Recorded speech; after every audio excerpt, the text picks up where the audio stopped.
Turma, sejam bem-vindos à nossa aula de filosofia. Hoje dando continuidade ao capítulo 2 do nosso livro, né? Aqui na página 29. Vamos lá? Em seu diálogo intitulado Teteto, o filósofo grego Platão apresenta uma famosa reflexão sobre o problema do conhecimento, bem como sua peculiar definição do conhecimento como crença verdadeira justificada, né? Para Platão, para que se possa ter conhecimento de alguma coisa, é preciso tomar algo como conteúdo do pensamento e crer nele.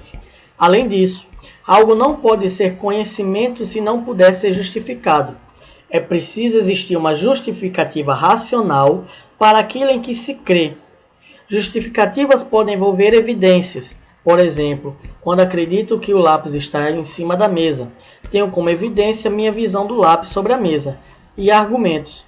O raciocínio de que a imagem que tenho do lápis sobre a mesa não é uma ilusão ou que não estou enxergando mal, né? Então, o conhecimento para Platão, ela possui como definição, ela é uma crença, ela tem que ser verdade e essa verdade tem que ser justificada assim para ser verdade, né? Então, aqui ele coloca o exemplo do lápis em cima da mesa.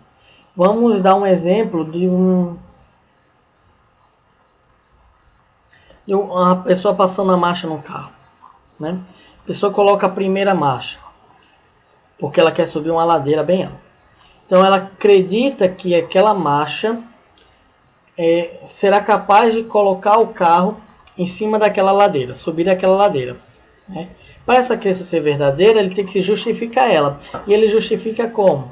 Que o mecanismo do carro, no mecanismo do carro, a primeira marcha é a marcha de força, que é utilizada justamente para esses momentos.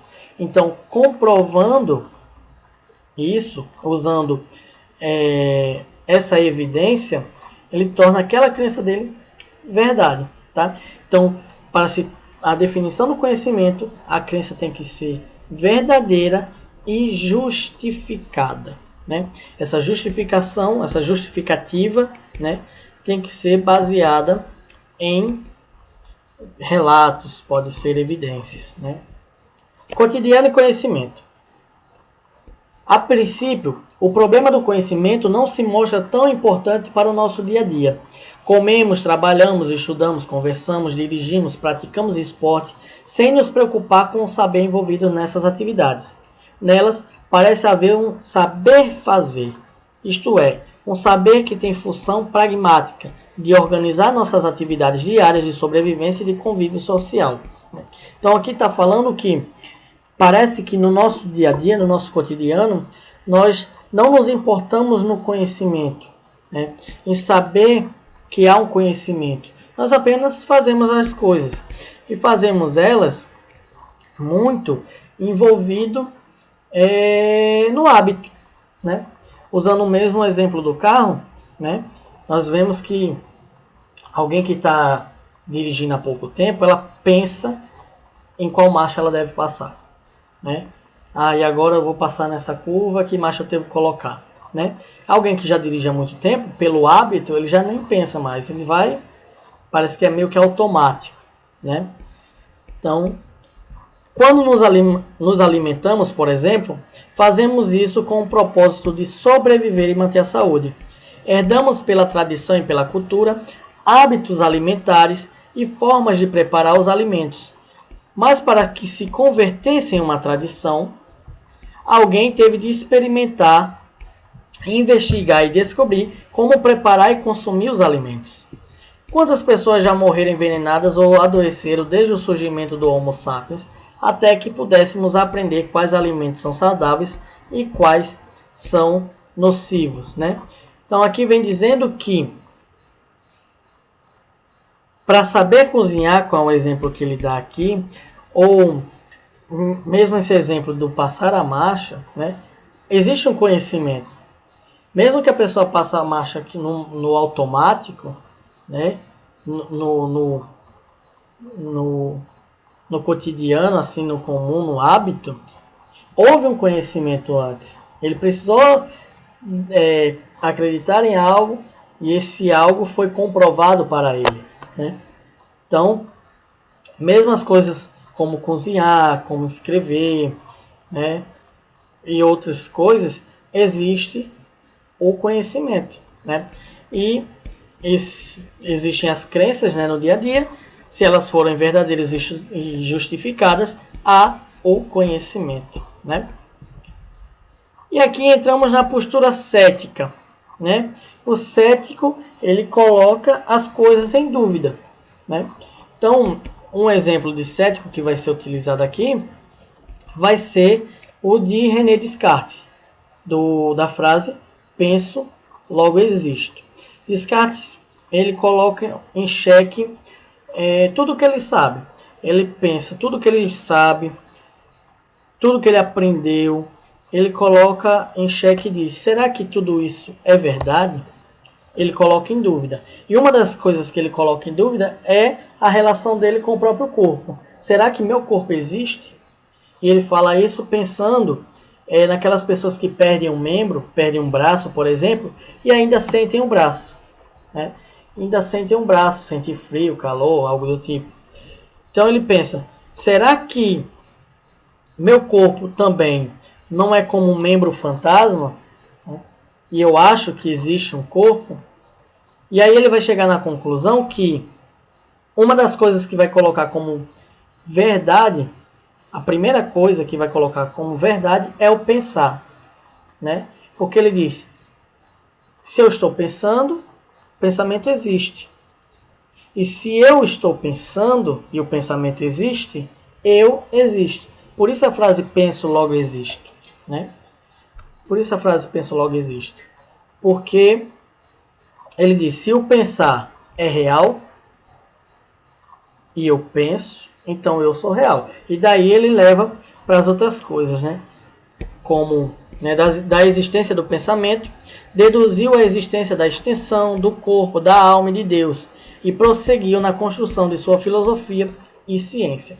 Então, a partir da existência do pensamento, de saber que o pensamento existe e ele depois também existe, ele vai deduzir as outras coisas na vida, né?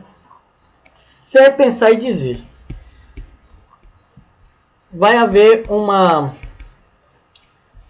o pensador Goja vai colocar na dinâmica do ceticismo o nada existe, se algo existe não pode ser pensado, e se é possível saber que algo existe, não é possível comunicá-lo, né? Então, no primeiro caso, nada existe, é o ceticismo ontológico.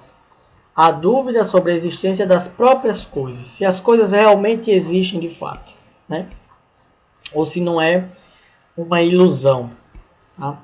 Ou eu acho que existe, eu acredito que existe, mas de fato aquilo não existe, tá? No segundo caso, temos o ceticismo epistemológico, se algo existe não pode ser pensado. E no terceiro, o ceticismo linguístico, que é se é possível saber que algo existe, não é possível comunicá-lo. E aqui a gente pode usar o exemplo, um sentimento, sei lá, de alegria muito grande que você teve, que você tenta explicar para um amigo seu. Por mais que você tente explicar, aquele amigo seu não vai entender de fato, ou ele não vai saber de fato qual era aquela sensação que você estava sentindo, né? Então, se aquilo existiu, se o seu sentimento de alegria muito grande existiu, ele não pode ser comunicado. Pelo menos ele não com a sua forma plena. Você pode tentar comunicar ele, mas você não vai comunicar seu sentimento. Esse sentimento, a partir do momento que você comunica ele para alguém, esse outro alguém não vai poder compreendê-lo na sua totalidade, não é isso? E aqui a Marilene Chauí diz: ao afirmar a diferença e a separação entre realidade, pensamento e linguagem, Goja simplesmente quebrou o antigo conceito da verdade como aletheia e forçará a filosofia a redefinir o conceito da verdade, a reformular as relações entre ser, pensar e dizer, e, portanto, a própria ideia de conhecimento. Aqui é dito porque a aletheia pelos gregos até então, era dito como a verdade era a coisa em si, tá? O que é a verdade? A verdade é as coisas, o fato, tá? Então aquilo era a verdade. A partir do momento que Gorgias vem com essas dúvidas, esses questionamentos, a verdade ela vai ter que mudar o seu conceito, tá? Porque a verdade não pode ser apenas aquilo que é fato, apenas aquilo que aquela coisa, né? Mas aí vai vir outros conceitos que vão colocar a verdade como também o pensar, né? E a verdade também com o dizer. E é isso que vai nos dar o conceito de verdade hoje. O conceito de verdade hoje mistura conceitos gregos e romanos do que é verdade, tá bom? Para responder às nossas atividades, nós temos aí a atividade na página 33, onde tem dizendo: explique a diferença entre saber fazer e conhecimento. Você coloca assim no livro de vocês. O saber fazer é a prática que absorvemos sem questionamentos, pela imitação e pelo hábito, envolvidos na prática diária de reproduzir sempre o mesmo. O conhecimento, por sua vez, envolve reflexão, questionamento e justificação. Na questão 4, do ponto de vista filosófico, quais são os três componentes do conhecimento? Aí você coloca como resposta: a filosofia trabalha com os conceitos de crença, justificação e verdade para explicar o fenômeno do conhecimento. Na questão 5, associe as colunas. A ordem que você vai colocar na coluna 2 é A, C, D de dado, D de dado mais uma vez, B de bola e mais uma vez B de bola, tá? Então vocês vão na página 41, na atividade complementar, e façam as atividades 2 da área praticar e a atividade 2 e 3 da área aprofundar. Valeu, até a próxima.